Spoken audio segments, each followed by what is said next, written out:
Good morning. Thank you very much, Mr. Chair. Excellencies, honorable ministers, honorable members of parliament, distinguished guests, dear older members of the audience, colleagues and friends, dear panelists. It really is a true honor to speak at this first Council on Aging and express the heartfelt congratulations from the United Nations Population Fund to the Republic of Turkey for their leadership on population aging and for declaring 2019 the year of older persons in Turkey. Allow me to begin my presentation by asking you to close your eyes, just for a few seconds, and think about what you want for yourself as you age. How would you like to experience growing older?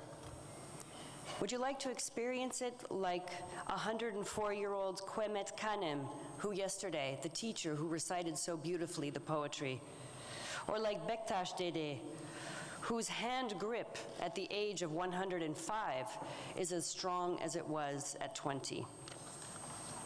How would you like to experience growing older? Where would you like to live? What would you like to be doing?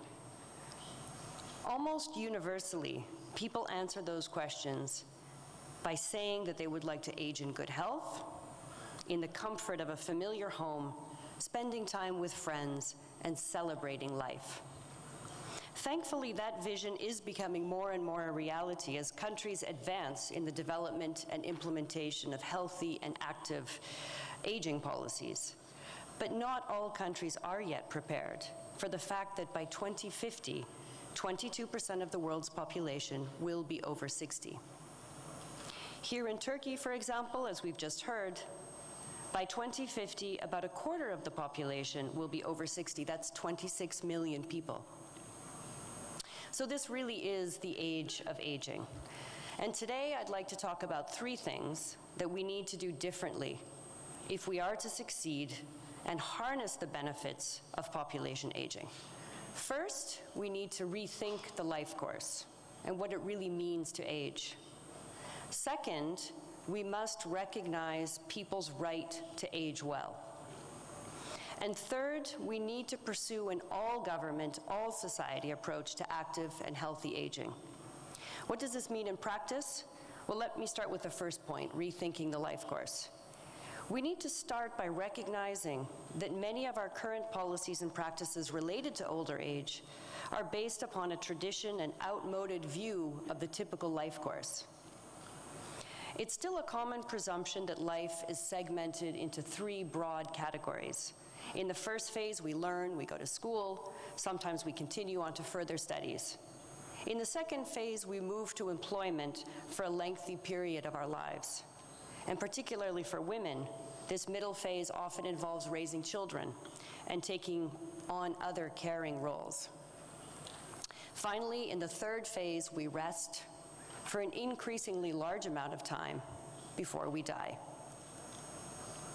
This is viewed as the natural order, and much of our social policy and individual expectations within our own life course remain tied to this simplistic model. For most of us, 60 years, or 65 as it now is, signals an artificial threshold which shapes the way we live, what services we are entitled to, and whether we're able to receive certain health benefits or financial entitlements. That might have made sense a couple of generations ago. For example, when my grandmother was born in Canada in 1918, life expectancy was around 55 years old. Today, the average Canadian woman can expect to live until about 85 years old. That's a gain of 30 years in 3 generations. I myself, God willing, will turn 60 in 6 years. So what does age mean today in the face of an additional 30 years of life?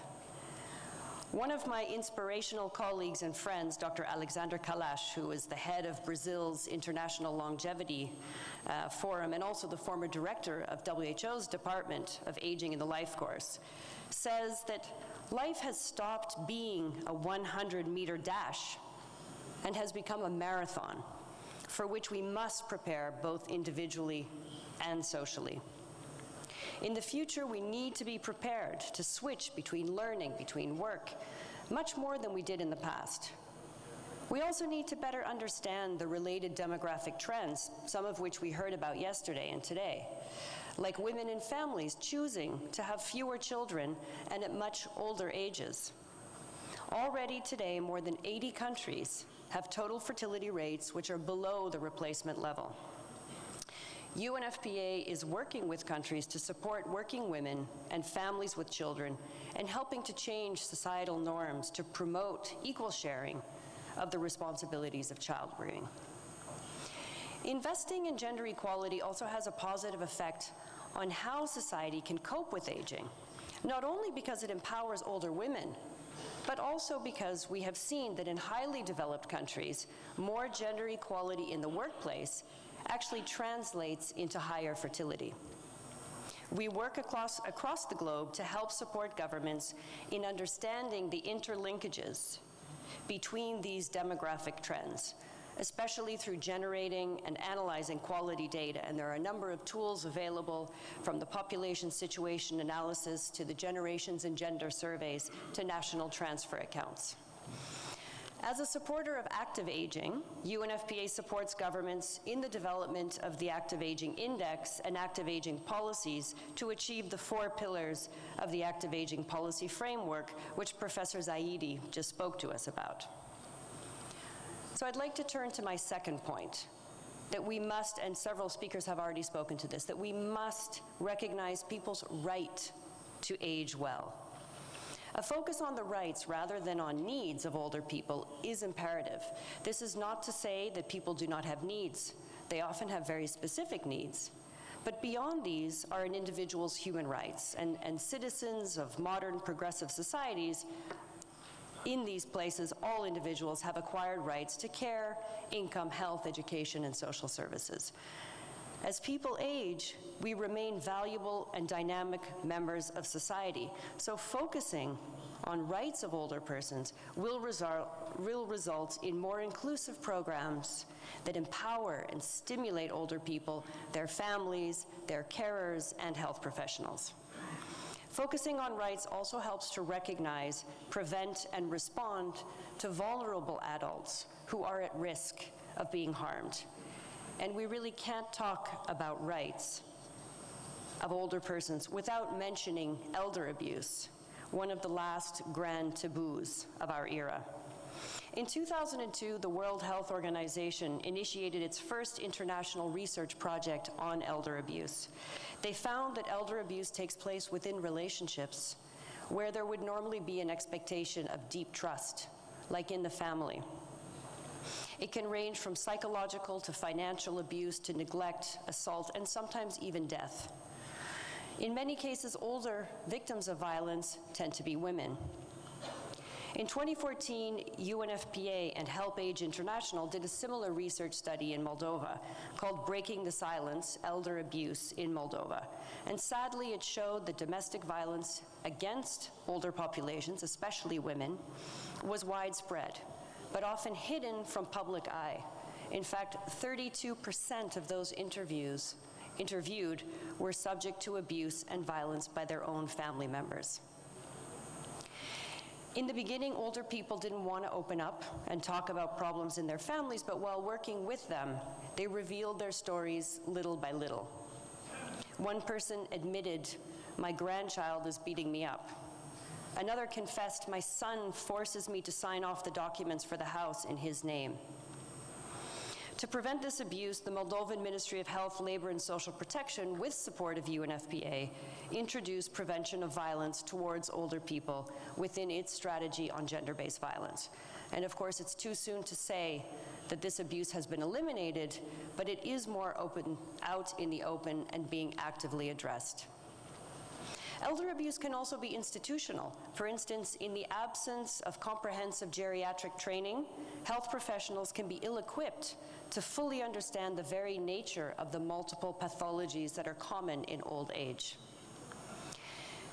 Creating age-friendly environments free of aging is key for ensuring the safety, health, and independence of older persons.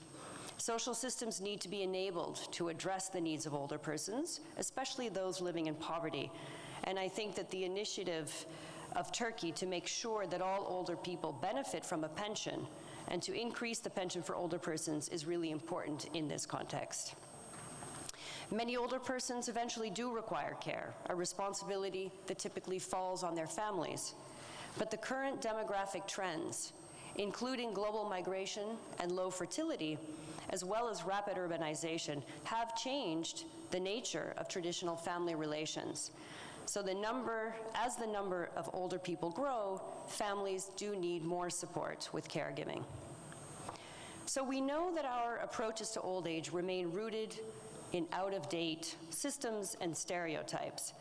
And that is why recognizing people's right to age well helps to bring about a shift in the way we think and speak about aging and older people, to really help fully harness the contribution that socially and economically active, secure, and healthy aging populations can bring to society.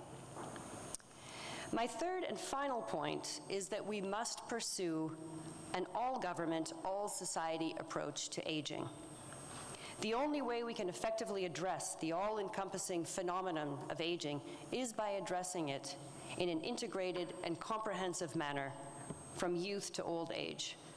Adopting a life course perspective transforms the way we think about health in later years, and it recognizes that health in older age is the accumulation of many circumstances, choices, and events that have occurred along one's whole lifespan.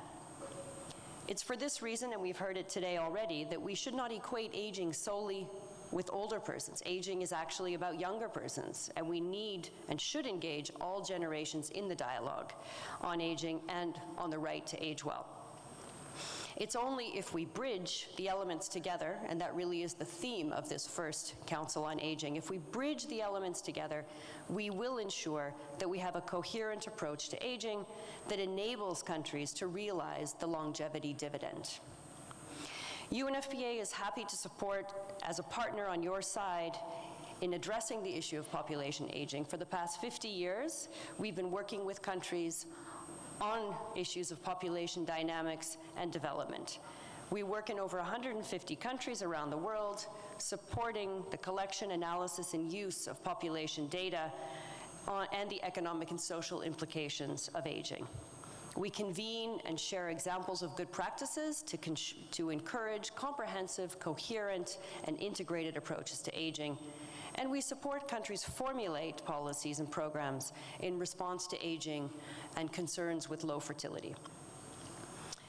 Finally, we're working very closely with civil society, with academia, with international organizations like those on the panel today to support the implementation of the Madrid International Plan of Action on Aging, as well as to support the implementation of the Sustainable Development Goals, which have the visionary ambition of leaving no one behind, including older persons. So, ladies and gentlemen, the demographics show that today, older persons, defined as 60 plus or 65 plus, are about 900 million strong. By 2030, they will be 1.4 billion, and by 2050, they will be 2.1 billion people. But the demographics show only part of the picture. What isn't clear from the statistics is the lived experiences that sit under the data. My father is 75 years old, and he just won the World Masters Squash Tournament, a goal that he has maintained since he was 35 years old, when he started playing squash. I had the opportunity to spend the weekend with him a little while ago, and he said to me, "Let's race up the hill." So I tried, I made it halfway, and of course he won. I know that not everyone is as lucky as my father, but it's clear that humanity has entered new territory. Population aging is a triumph of civilization, and we really need to rethink what it means to grow old. So let me conclude by repeating the main message of many of our panelists today, that we must urgently move from an approach to aging that's inherently negative, reactive, and fragmented, to an approach that's positive, forward-looking, and comprehensive. If done right, countries can reap the longevity dividend which comes with aging. UNFPA congratulates the government of Turkey once more for their commitment to healthy aging and the rights of older persons, to build a better society for older people, for the benefit of all people. I thank you very much.